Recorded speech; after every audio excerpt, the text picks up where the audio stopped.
You're listening to Football Day with Mike and Jake on Dynasty Sports Empire.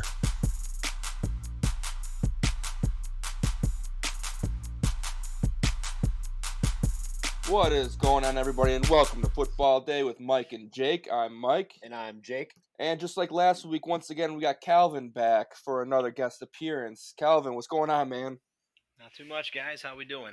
Not bad, not bad. I know my hockey went 6 days straight, and they finally decided to lose, which was depressing, but made plenty of money along the way. And tonight, I was just talking to Jake, and it was super early, but I think we were in like 6th place in like the big 5,000 person tournament. So yeah, we're killing it early. Starting off nice. strong. You even got a defensive man, a low end defensive man. Morgan Riley just got me a goal, so I'm ready for a good night tonight. That's Sixth for place sure. out of 5,000. Ish. I don't know exactly how much. It's a big the big $5 in FanDuel. You got to be looking at that payout. What's that? What kind of payout? I think it's like 50,000. Yeah, it's a good payout. Something like that. Go get it. Man, speaking of that, that's what you probably would have won if you had Gronk as your captain on the Super Bowl weekend, huh? I thought about it. I had him in my showdown lineup, but didn't have the balls to put him in my captain. Yeah, I was 100% Gronk in both DraftKings and FanDuel. I just couldn't. I thought Mahomes was gonna do something, but apparently not. And we'll get plenty into that, I know, during this.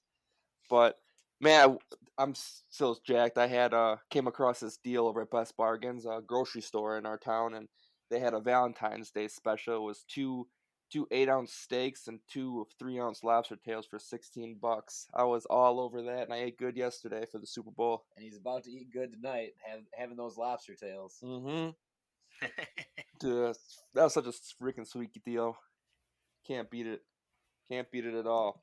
But before we start going, please, you guys, give us a follow on our Twitter at Football Day Pod, as well as go over to dynastysportsempire.com.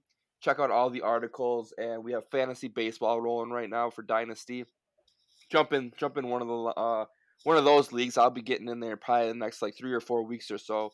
I'm still waiting on these fantasy podcasts that I listen to start spitting out more baseball information to get me back on the bike and rolling. But I just got my article posted today on our basketball, so feel free to read that. And I know Chris Salea, Mark DeSico, they're all spitting out fantasy baseball articles right now to get you ready. And there's plenty more just to read up on blogs and whatnot. But Dynasty Sports Empire is definitely the way to go just to get yourself prepared for the fantasy season.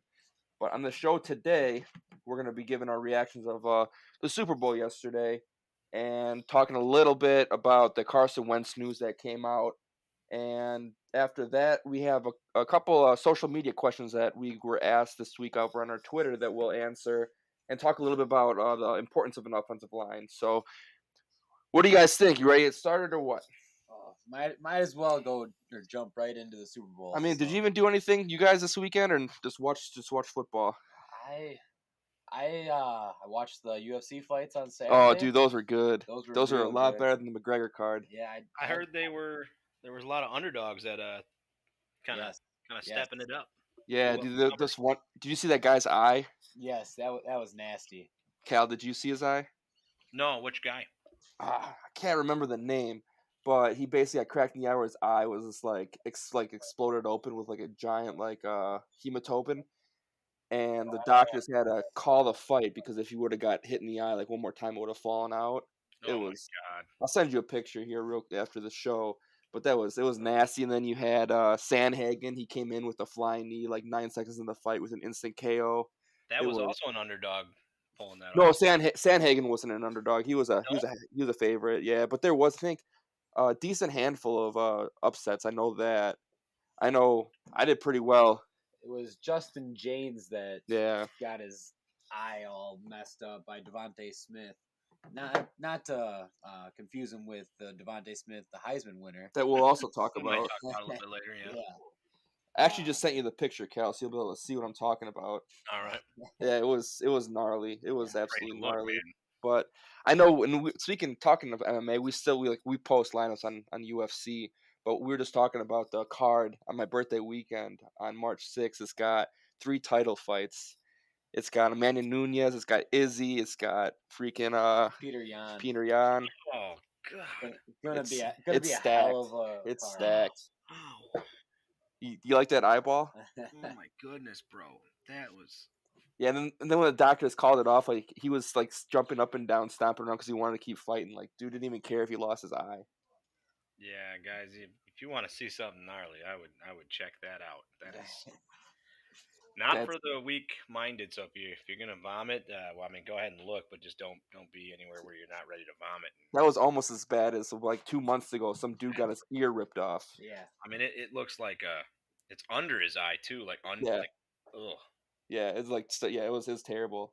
But anyway, we're also getting into the Super Bowl. I mean, Jake, how about you? One of you guys start Yeah, this off. let's I'm let Jake still in start. Jake, shock. I'm still in shock of Alright. what are you happened. guys? I'm not. I'm right where I thought we'd be. And if you guys listen to the show when we had our Super Bowl predictions, Jake and I were way off. I believe I said last episode that Mahomes is not going to have a lot of time. True. Because the left tackle was out. Eric Fisher. But I did not see it going this way. I thought it was going to be more of a game at least. And Mahomes, I mean, he ran almost 500 yards just trying to evade sacks. That's a legitimate stat. Next Gen Stats came out and said he ran 497 yards from when he snapped the ball to when he threw it. Yeah, 497 yards. I saw a few memes today. Oh what was your favorite meme? My favorite was the one of Jack Sparrow. Damn, that was mine. Running along the beach, and it was Patrick Mahomes after he snaps the ball. This is him running away from all those guys. Yes, Oh my God. that is super accurate. I loved it. It was just a train wreck, and like it just comes out like everyone's like, all right, now Tom Brady's a GOAT. Like obviously no one's ever gonna no one's gonna win 7 Super Bowls, 5 Super Bowl MVPs. Like that's not gonna be touched ever again, and that's crazy. And what's even crazier is that he's been in 10. Yeah, I mean, like, I'm 36. He's almost been in a Super Bowl for like every other year for my entire time of watching football.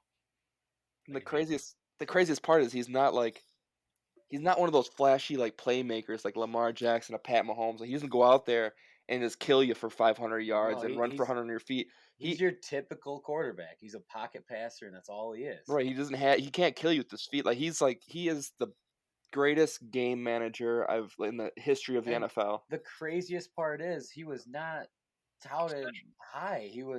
I believe he was like a 7th round pick or something like that. He's nothing nothing special, but he's a winner. Yeah. At the end of the day, he's a winner. Winners win. And so, do you guys put Tom Brady? I mean, like, we agree he's the GOAT. He's he's one of the best. Right. I had a conversation with a friend, Mike Durfee, last night, and we came to agree to disagree on this. But like, I do put Tom Brady at the top of my lists, but like how Jake and you were talking, that I feel like he is the best ever game manager the game has ever seen. Correct. Yes. Correct. Now, 100%. if I had to pick a quarterback, like I don't know that I put him, like Mike said, he is the best ever in the NFL history, number 1, undisputed. I disagree. I would agree with you. He's the best game manager, not the best quarterback. He is not the most talented quarterback. Okay, so then we're all agreeing. No, he's the greatest game manager that we've ever seen in the NFL because he's like if you throw all the statistics out the window and then just focus on just winning games, because I mean in general that's what you come in the NFL to do, is to win ball games and you win the Super Bowl. That's everyone's number 1 goal. He is the best quarterback in the NFL.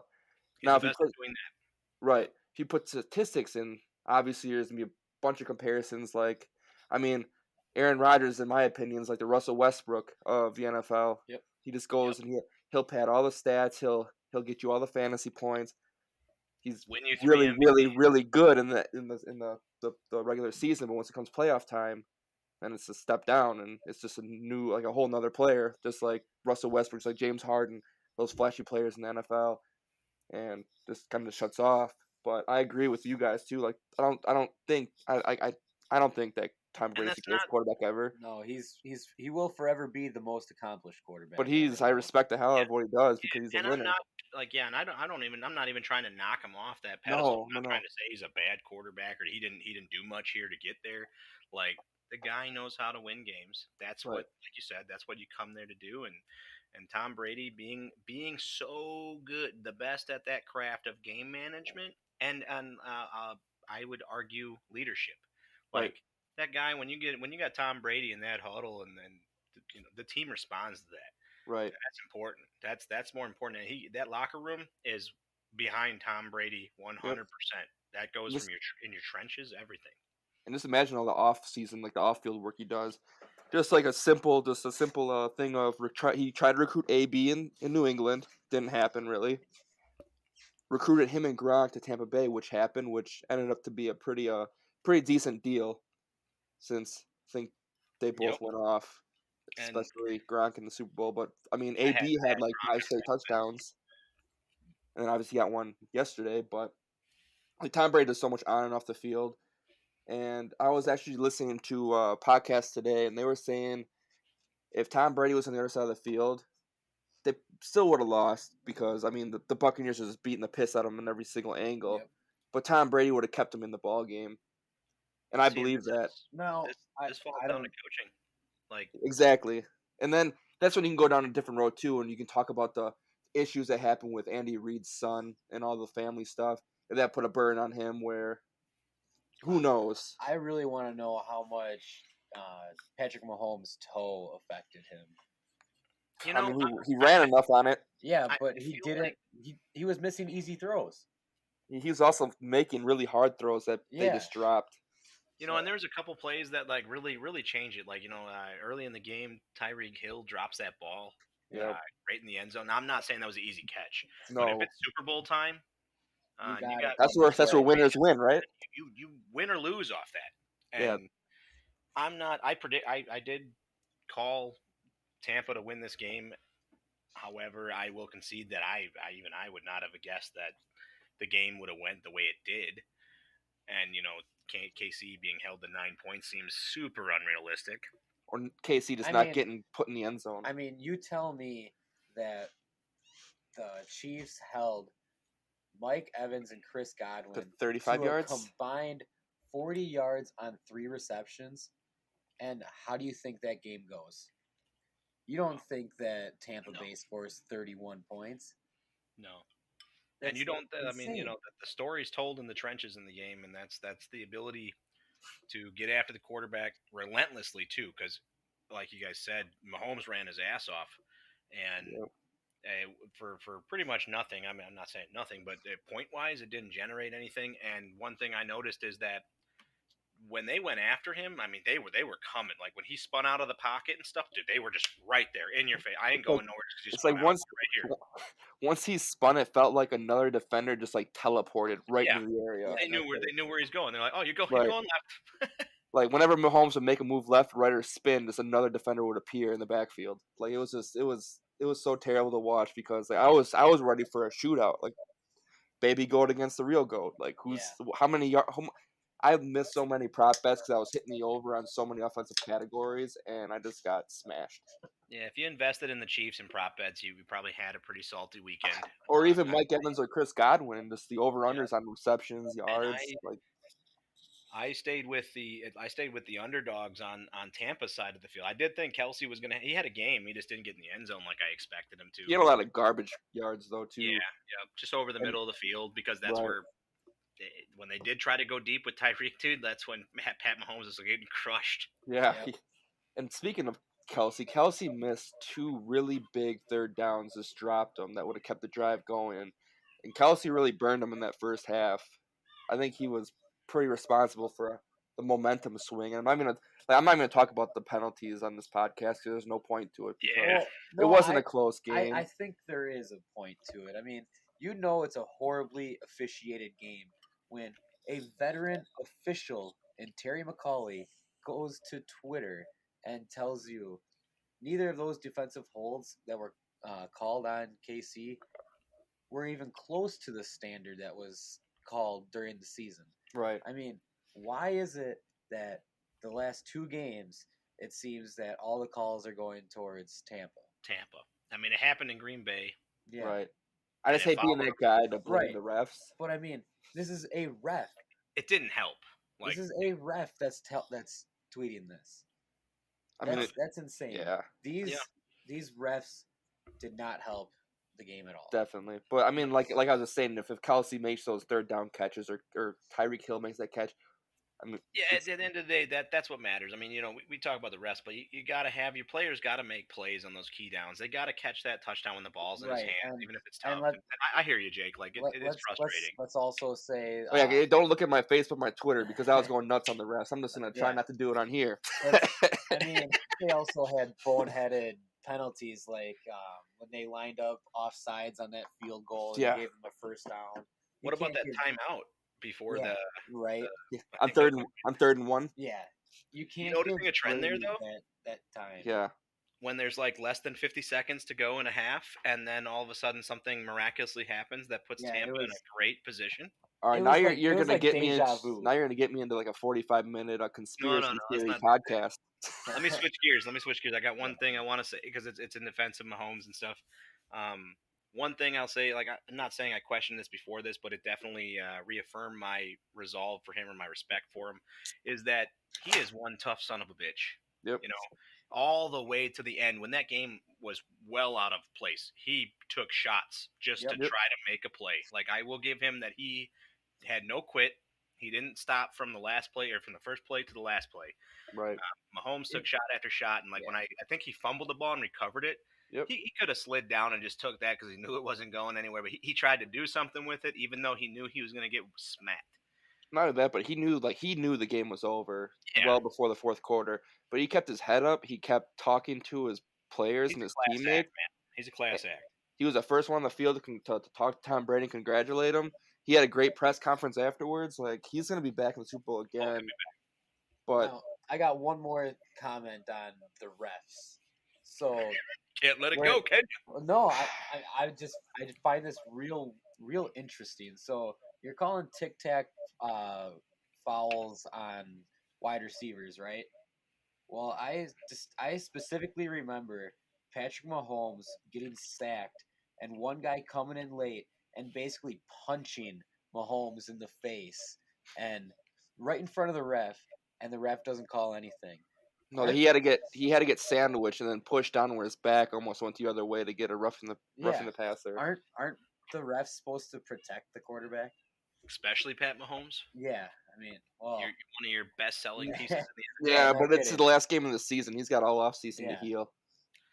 But I mean, yeah, we get into that for days. I mean, it happened in Green Bay. I just found that real Yeah. interesting. One thing I'll also add into the mix is that, and I find it admirable at least. I mean, I'm not happy at all at how things went for the Packers, but you look at the games that Tampa went through, and they go through New Orleans, then they came to Green Bay, and they did it all on the road and got to be, make history at home in the Super Bowl. But what stood out to me was something that I don't think I've heard anybody really talk about is the fact that the Packers came the closest with the refs against them, with all the conditions, and we throw Rodgers under the bus, and then we didn't execute, and we got outcoached and outclassed. But when you look at the final scores, I mean, look what they did to KC. Like, Tampa was they got hot. They stayed to their script. They played chess when other teams wouldn't make changes. They were constantly adapting during the game to what worked. Right. And I will give the Packers some props that they came within 5 points. No other team did that. Like, I mean, to me, we gave them the best run. And we should have won. So let's not talk about it anymore. Speaking of being out coached, though, I mean, Todd Bowles' game plan. What does Tampa do the best out of any team? They blitz. What did he decide they weren't gonna do this game? They weren't gonna send all-out blitzes like they always do. They're gonna send 2 deep safeties and let their defensive line go after Mahomes. And they got home. Wow, did it work?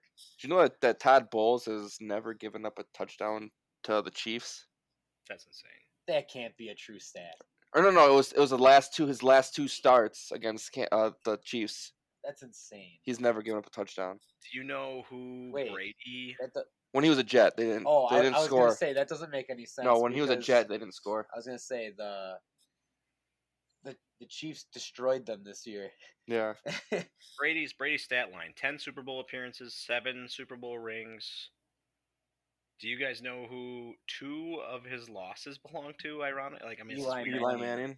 Isn't that crazy? Yeah. I was hoping that How the hell did the that happen, Chiefs dude? would they'd sign Eli Manning to a 1-day contract. Gee, they should have. Dude, let's do it. They should have. Come on, Bears, sign Eli. Except that Yeah. means the Bears are going to the Super Bowl. He's their Man. kryptonite. That ain't Well, happening. I know. Well, one person I do actually want to call out is, I mean, we'll talk about a little bit more like the offensive line here in a little bit, but Leonard Fournette, man, he's this. I think he worked his way Yes. his last like 6 or 7 weeks of the season, including playoffs. I think Yep. he's worked his way to be the number 2 paid running back in the free agency this year after Aaron Jones.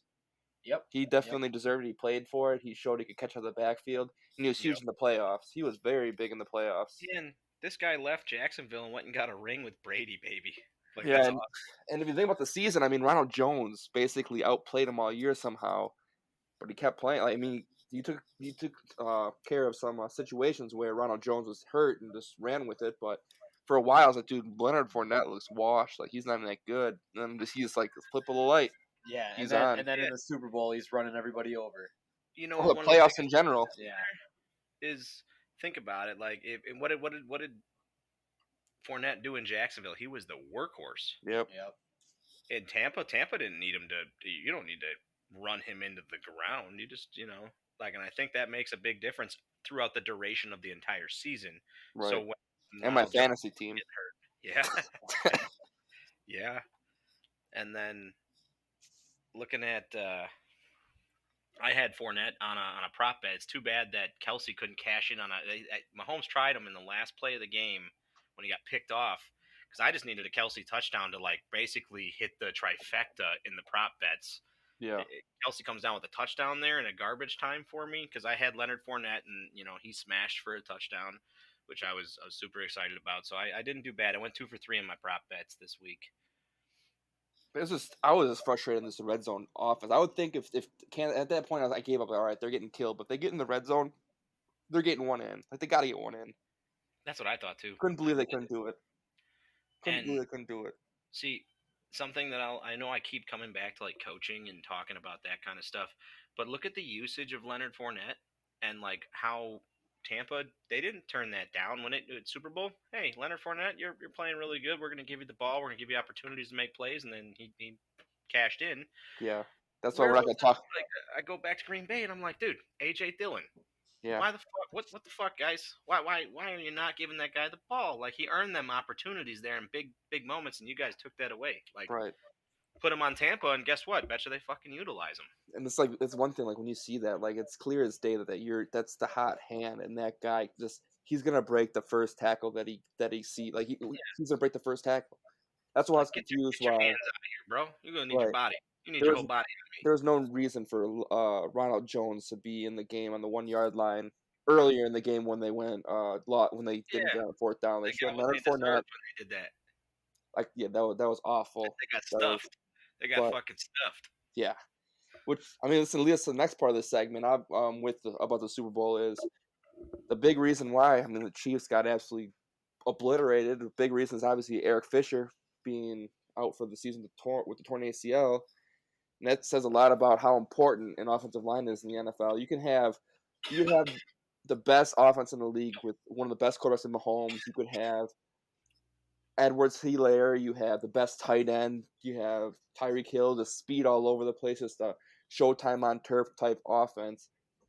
But if you don't have a good line, you see exactly what happens if you don't have a good offensive line. All that money that you put in your offense and your playmakers and your quarterback, what does it do for you? You run for 500 yards before you throw the ball. That's what happens.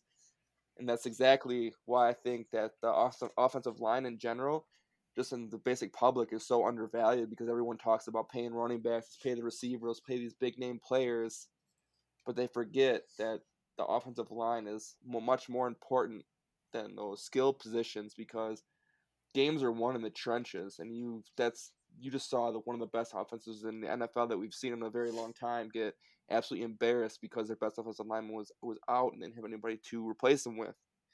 And that's black and white. That is why you need to have you need to build from the trenches up. Yeah, I mean it's exciting to have huge playmakers and big names, and they come down with those big plays. But It's great for the regular season. yeah, if you can't win in the trenches, you're not going to be able to utilize those big players. And if you're looking at it from a dynasty, anybody playing dynasty and stuff, I mean, I'm not saying to put everything into that for that part of it, but think about it. If you got a running back that's just not playing behind, you got a big name running back, but their line is trash. What kind of opportunities are going to be opened up? Like that can only do so much. Right. And you need to teams need to reallocate where they're like. That's why running backs, like, it's not smart to pay big for running backs when you need to invest that money into your line and to create that opportunity for. Otherwise, you're gonna look at the Super Bowl as a prime example. Like that left tackle goes out, and it big change to how this game Just trickles down. I mean, look at the Packers with David Bakhtiari. Same situation. Same stuff. JPP just ripped us apart, and they were relentless on Rodgers. He got sacked a ton, was pressured a ton. So it doesn't matter if you have Devontae Adams, Aaron Jones. You could even have two other great receivers. It just doesn't matter if your offense can't hold the line. Because go ahead, Jake. I'm sorry. I wasn't paying attention. I don't know if you mentioned this or not, but the Chiefs were without basically 3 starting linemen in the Super Bowl. We mentioned one. Yeah, so Eric Fisher was out, obviously. Right. Mitchell Schwartz has been out since week 7, I believe, with a back injury. And then they had a right guard who opted out of their season. He was a rookie last year, one of their top linemen last year. And you look at last season and what Damian Williams, just not a very good running back, and what he was able to do. He was efficient enough to the point where you had to respect the run game, and that opened up the pass game. Look what the Chiefs did this year running. Clyde Edwards-Helaire didn't really have any good games besides the first one. And everyone's all over him. Like, oh, Helaire. Yeah. I knew I should have drafted him 4 overall. I said it right away. I know you, Mike, can attest to that. I believe I told Cal this right away, too. Clyde Edwards-Helaire is not a first-round running back. Nope. But no one wanted to listen to me. Guess what I traded out of in our dynasty that we're in? I traded out of Helaire, and I picked up CD Lamb with 1-5. And that was a great move. Hey, that's how I got my dynasty, too. I got him 1-3. And so we're on the same page there, baby. Like, yeah. I liked him. The offense makes it seem like that's where I think the hype was, is that, oh my God, he's going to go to KC and be the number 1 running back. And he can catch. Yep. And you know what? Do you guys heard of Travis Kelce? Yeah, right. Who's that? Is that did he score 3 touchdowns? like that guy's gonna eat touchdowns. You got Pat Mahomes. You really think the running back's gonna see fucking 3 touchdown games? Right. Sure, they'll be down there. Hi, I'm Helaire. I'm not gonna score right here. Right. That's exactly it too. And I mean, yeah. So I didn't see the upside there. So I definitely I got offered. Someone traded. I traded the 1-1 for.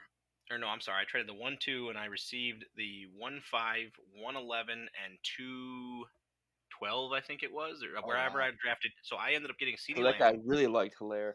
Yeah. My big hits there was I traded that one. So he took Helaire. Basically, I traded Helaire for CD Lamb and Antonio Gibson, and I can't remember who I took at the 2-12. I think it might have been Pittman. Oh wow! So I loaded up on. Yeah, I wish I was smart enough to take my own advice, at least in a rookie draft. In my dynasty startup last year, I took Clyde Edwards-Helaire 1-1. Ooh. But I would have taken Tate if I had to 1-1 if I had to. Yeah. Dobbins was on my radar too, and he didn't slide back to 1-5. I was thinking someone might take CD Lamb, so I was prepared to possibly grab Dobbins there too. Which wouldn't have been bad. I mean, like I said, he looked great the first week, and it just went downhill from there. I mean, I guess I still got hope that he'll come back. It's not like I'm not saying he's trash. It's just did he deserve to go 1-1? Right. I don't think so. There's a list.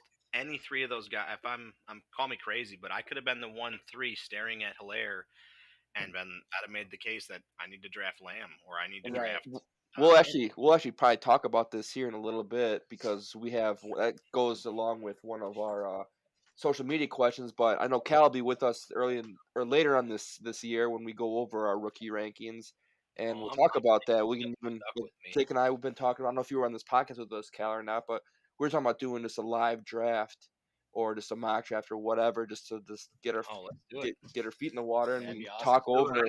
I need it. We were talking before the show, and I need to brush up on my rookies. Right.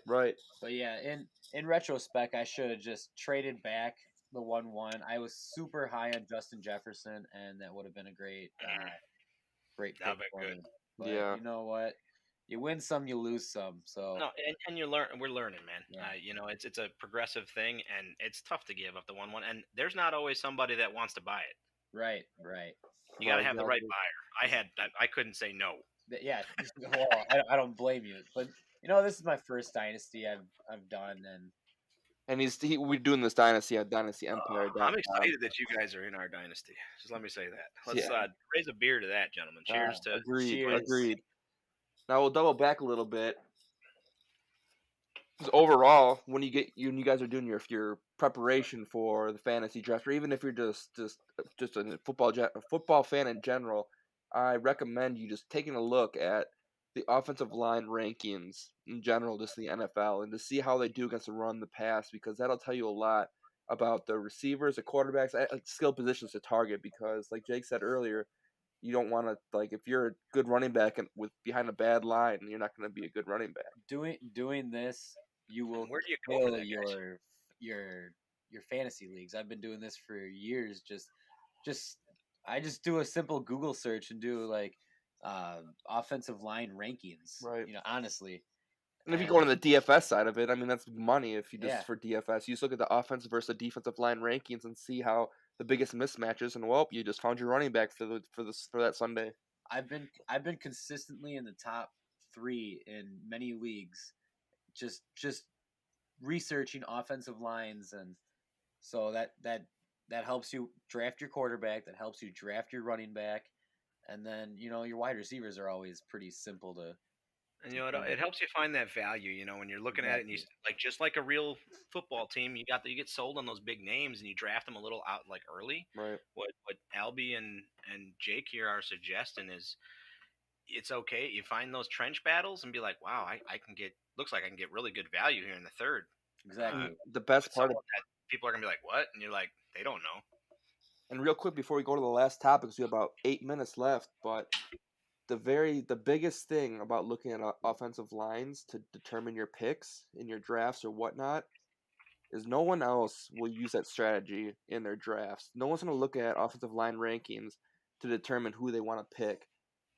Exactly why I've been killing it. Very, very unique. And then when it comes to DFS, exact same situation. That's how you find your low-owned players that get the multi-touchdown games with 100 yards that jump you over 60-70% of your field, and that's how you get into the money. So overall, definitely take a look at your offensive line rankings, and later on this offseason we will break down exactly that. But we'll quick go on to the next topic of Carson Wentz, Jake. A little bit of news on that. Yeah, what's the latest and greatest on Wentz there, Jake? Well, I mean, there's a few rumors going around, and I've seen 2 rumors involving the Bears. There's a rumor going around, and that Wentz is around. Yeah, and he's not good. Yeah. No, come on, Bears, do it. Make another mistake. They're running out of draft picks. So you're gonna be paying a premium just because he's 2 years removed now from an MVP caliber season before he got hurt. So you're gonna be paying probably more than you paid for Stafford. The rumors I've seen, I saw a proposed trade. It was 2 first-round picks, Roquan Smith, Nick Foles, all for Carson Wentz. Jesus. And then the other one, it was also 2 first-round picks and Tariq Cohen for Carson Wentz. Now that one's a little more manageable, but you gotta give up 2 first rounders for Carson Wentz. Come on. But the way the media made it seem like is there's a deal that's almost in place, and at any day now that Carson Wentz could be on the move. So there's a deal somewhere in place where they're probably just checking in with those teams to see what else they can get. But this for the Bears at least, this is definitely a last. They're dead. They're desperate. They're desperate. Oh, Matt Nagy and Pace they're on the hot seat. If they don't make a move and they don't start winning some games, they're gonna be fired. So I think this is a last ditch effort to try and make your team something. Now, unfortunately, you're getting Carson Wentz and you're losing Allen Robinson, who already said he's chasing a ring. So he's not coming back to you. Exactly. So you're pretty much it's a lateral move. It's nothing. Yeah, it's just, especially in that division, you really think that they're going to overtake the Packers just because they go get Wentz? Or even the Vikings at that point. Yeah, I'd Vikings rank have it a Packers great Vikings. offense and an upcoming defense. They're And super young. better coaching too. Yeah, like better overall. Like if I had to bet rankings in the NFC Central like that, the NFC North, it's Packers, Vikings, and then it's a fight between the Lions, who got Goff, and then if you bring in Wentz, that's just funny. Yep. Now, That's just comical. speaking of the Vikings, I'm real interested to see what they're gonna do with Gary Kubiak's son as their offensive coordinator. Is he gonna run the same offense as Kubiak?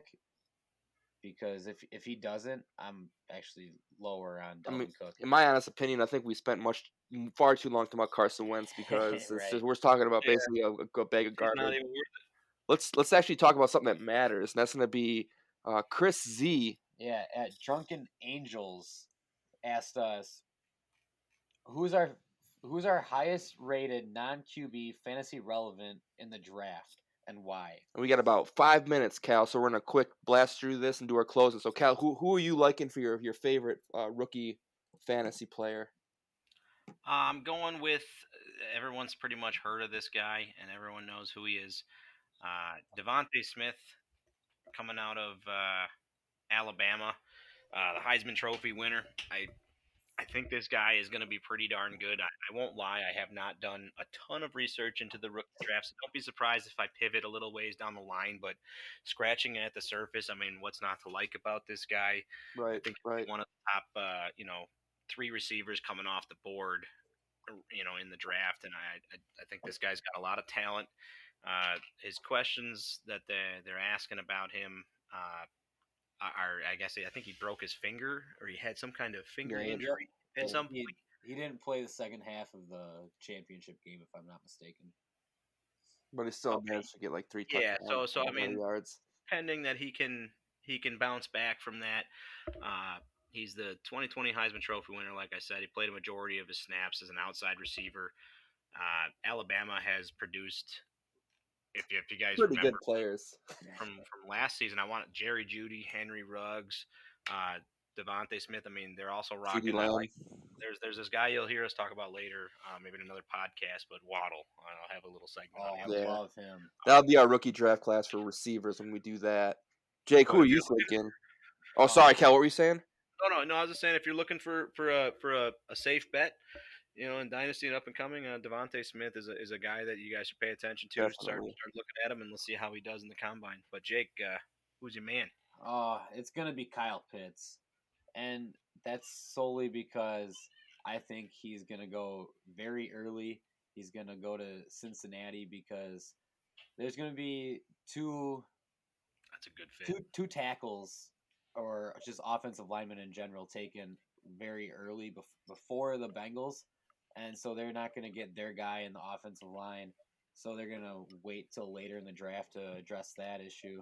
And the Bengals are known to take some tight ends early in the draft. And Kyle Pitts, he really came on his sophomore year. He really crushed it. Oh, yeah, but you see how good a receiving tight end does in the NFL. They fare pretty well. The next year, his junior year, he goes off for 12 touchdowns on almost 800 yards. He's gonna kill it with Joe Burrow. That's gonna be a dynamic duo. I could almost see it being as good as the Tom Brady Rob Gronkowski. I'm gonna make a real quick before you go. I'm gonna make a real quick bold bold prediction is I think Kyle Pitts single-handedly raised Kyle Trask's draft stock too high.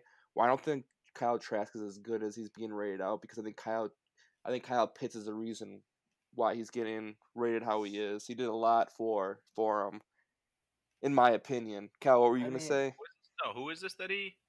Their quarterback, Kyle Trask. I think Okay. he helped them big time as far as putting his name on the map. Yes, Kyle Pitts did help. I mean, of Trask a course, lot. Tooney as well. He's a big play guy. Yeah, but I mean, Yeah, I just think if Jake's right about Kyle Pitts landing in Cincinnati, I love Kyle Pitts there. That's trouble. If he goes, that's Yeah. nasty. so That's like the best ideal landing spot for him. Joe Burrow, and then all the outside receivers, the talent there, like that'd be money. Yes. So obviously, our favorite non QB rookies are going to change once we find out where they go exactly. Right. But I have a feeling that Kyle Pitts to Cincinnati could happen, and I would love that. That would be so clutch. And actually, I was actually gonna pick Devontae Smith and Kyle Pitts, but you guys both took mine, so I'm gonna actually dig a little deeper and just kind of just do a little bit of a sleeper pick, and it's gonna be a guy that's not gonna go very early in the draft, but it's gonna be a receiver out of Purdue and Rondale Moore. I love him too. He's a burner. He was injured for most of the season, like not most, but I'd say probably like 3/4, maybe half. But when he's on the field, dude, he reminds me of Tyreek Hill. He has great hands. He's 5'9", he's short just like him, but he's super fast. And when he's on the field, he's even a possession receiver. He'll get you 10, 12 catches a game, and he's gonna make a good fit wherever he goes. He kind of reminds me, like of a Robbie Anderson type deal. Just a guy that's just gonna. He can burn you, and he has great hands. He's not like Devin Duvernay was supposed to be like a big play guy, the speed, but he doesn't really have the possession ability yet. But I think Rondale Moore is gonna be a nice value pick for whoever picks him up later in the draft, and that's what I'm gonna keep my eye on. In later on in my dynasty leagues, because he's not gonna be a seasonal receiver this year, definitely, but definitely somebody to look at in dynasties is Rondale Moore. I love it. I like it too. And like we mentioned a couple times, we're gonna have these rookie rankings later on this offseason as well as just our normal, just our rankings in general for season long dynasty, you name it. We're gonna be doing this every single Monday, every single week until the first week of next football season. We're gonna keep on rolling. So plenty more to come. But that about wraps it up, guys. You guys got anything to add at all? No, sir. I got nothing other than. No, I got something. You need to follow us on Twitter at the Football Day Pod. All this will be in the description, and let us get some questions because we'll read them on the air. We'll answer them. We appreciate. We haven't got very much, very many followers quite yet, so we're kind of begging you to come. Just tell check your us friends, out. tell your family, tell your animals. That's better than I was gonna say. I got nothing other than the fact that I hope Rondale Moore comes to Green Bay. But yeah, follow us on Twitter. I just hope that the Packers draft a receiver. Yeah, we need to. We really need to. And as this progresses in the off season, guys, I mean the rankings are going to change a little bit. We got the combine that's going to be coming down the road. And then finding out where these guys get placed changes dramatically because that's how teams are going to utilize them. And it's looking at things like that's going to make your dynasty leagues, your fantasy football leagues, you can make smarter plays against your opposition and become a shark. So follow these guys on Twitter. I'm telling you, these guys are the real deal. And let's make it happen. Tell your friends, tell your family. The best part is we do this every single week. So it's not like we're going to be gone for a month. We're going to update you every single week what we're going at. So that's it, everyone. We'll see you next week. All right. Cheers, brothers. Bye, guys. Cheers. I'm late.